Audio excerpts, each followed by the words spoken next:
The wind howled through the desolate expanse of the frozen lake, its icy fingers clawing at our skin, stinging with every gust. The sky was a dark, oppressive gray, hanging heavy above us like an endless storm that never quite arrived. There was no sun here, no light to break the endless monotony of white and gray. It was as though the world had been frozen in time, a moment suspended forever in a cold, unforgiving void.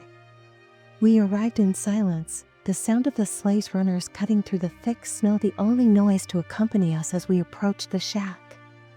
The horses were tired, their breath visible in the frigid air, but they kept moving, their hoofs crunching against the snow with each step. The shack loomed ahead, a solitary figure on the vast, frozen lake, a tiny patch of warmth and shelter in a land that seemed to have forgotten the meaning of both. We had come here to survive. That was the only reason. The only reason anyone came to a place like this. There was nothing else in the world anymore. No family, no home, no comfort. Just cold and isolation, the constant pressure of knowing that at any moment, the people who hunted us could find us, could destroy us. And they would. They always did. I didn't need to look at the others to know they felt it too. The weight of that knowledge hung in the air like a thick fog, clinging to us, pressing down on our shoulders with every step. Håkon was the first to move after the sleigh came to a halt, his heavy boots leaving tracks in the snow as he climbed out. He was always the first to act, the first to make decisions, the first to do what needed to be done. The rest of us followed, each of us silent, our faces buried in scarves and fur hoods, eyes scanning the bleak horizon as we unloaded the supplies from the sleigh. Bjorn, the stoic hunter, didn't say anything as he unloaded the heavy bundles of food and equipment. His face was grim, his hands steady as he worked. His presence was always a comfort, even in the worst of times. Bjorn wasn't a man of many words, but he didn't need to be. His silence spoke volumes, and in a world like this, silence was often the safest thing to hold on to. Eric, the youngest of us, was barely more than a boy, though you'd never know it by the way he carried himself. His shoulders were hunched, as if he was constantly fighting to keep the weight of the world from crushing him. His eyes were wide with fear, a look that was all too familiar to the rest of us. We had all been afraid once, in the beginning. But the fear faded over time, worn down by the constant grind of survival, until it was just a quiet hum in the background of our thoughts. But Eric was different. He still carried that fear in his chest, and every glance he cast over his shoulder seemed to reinforce it. He was a boy who had been thrust into a world that didn't care for him, a world that saw only a threat in his existence. And it was that threat that had brought us here, this shack in the middle of nowhere, far away from anyone who might know what we were, who we were. Lars, the quiet one, stood off to the side, his gaze lost in the distance. Lars never spoke much, but when he did, his words carried weight. He was the most gifted of us, though he rarely used his abilities. It was something I didn't fully understand. It wasn't that Lars didn't want to use his gift, it was more like he was afraid of it. Afraid of what it might mean if he allowed it to take control. But Lars wasn't the only one who was afraid. We all were. We had learned to hide it, learned to swallow it down like a bitter pill. But it was always there, always waiting. The shack was small, its walls made of rough-hewn timber that had long since weathered under the harsh conditions of the north. The snow had begun to drift up against the edges of the structure, creeping in through the cracks in the wood. Inside, the fire had long since burned low, casting flickering shadows against the walls.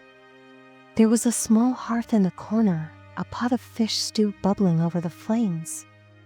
We didn't have much, but it was enough to keep us alive for now. It wasn't much to look at, this place. But it was all we had. The sleigh would come every 2 weeks, bringing what little supplies we could rely on to get by. But beyond that, We were on our own. No one knew we were here. No one would come for us. We were as isolated as any group could be.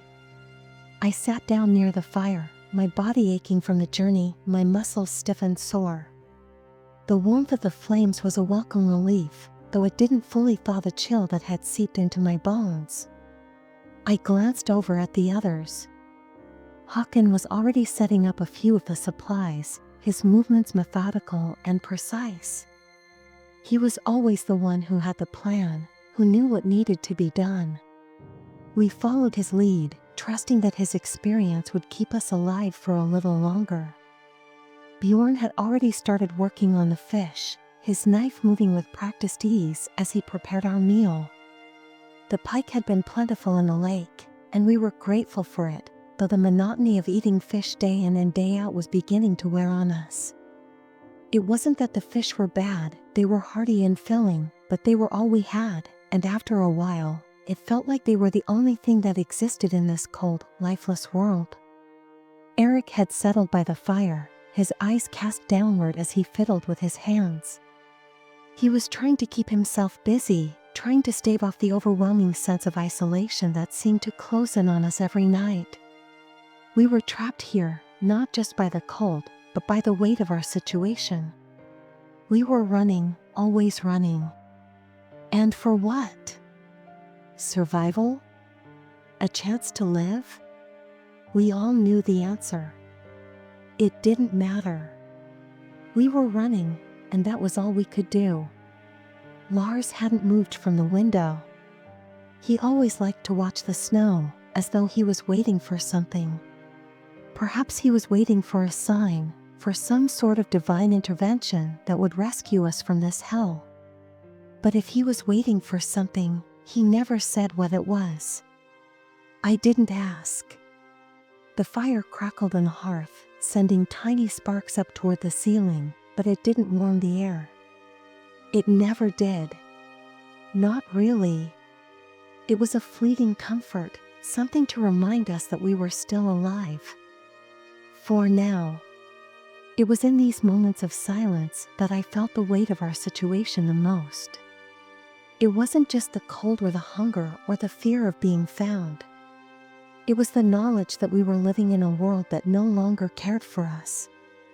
We were hunted, not just by the men who wanted to destroy us, but by the very nature of this place, by the isolation and the endless white wilderness that stretched out around us. We had nothing left except each other, and even that felt fragile. The wind held louder outside, and I could feel my body tense. The cold seeped through the walls, wrapping around me like a suffocating blanket. And then, as I stared into the flames, I heard it. A sound. A whisper. It wasn't the wind. It wasn't the crackling of the fire. It was a voice. Soft. Unfamiliar. It spoke my name.